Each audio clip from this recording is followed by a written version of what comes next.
Hello বন্ধুরা, তোমরা সবাই কেমন আছো? শুভ দুপুর। এখন বাজে হচ্ছে সকাল 8টা। আর আমরা আজকে গেছিলাম হচ্ছে আমাদের যে গুরুদেব সেই আশ্রমে, সেটা হচ্ছে পলাশী কাছড়াপাড়া আশ্রম। গুরুদেবকে মিষ্টি দেবো সেটা আমরা ঘর থেকে কিনে গেছি, যেহেতু নিরামিষ খাচ্ছি তাই মিষ্টির দোকান থেকে আমরা কচুরি নিয়ে নিলাম। রাস্তায় এক জায়গায় দাঁড় করিয়ে প্রচণ্ড খিদা পেয়েছিল তাই খেয়ে নিলাম। চার সাইডটা দেখো কি সুন্দর পরিবেশ।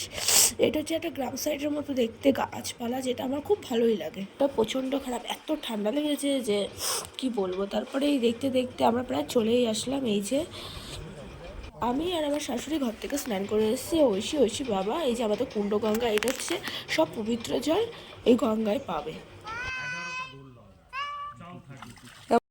স্নান টান করে প্রায় পুজো দেবো বলে মন্দিরের ভেতরে চলে আসলাম। এই ভিডিওতে মন্দিরের পুরো ভিডিও আমি দিতে পারবো না, কারণ প্রচণ্ড বড় হয়ে যাবে। তাই পরের ভিডিওতে মন্দিরে কোথায় কি আছে না আছে আমি তোমাদেরকে দেখাবো।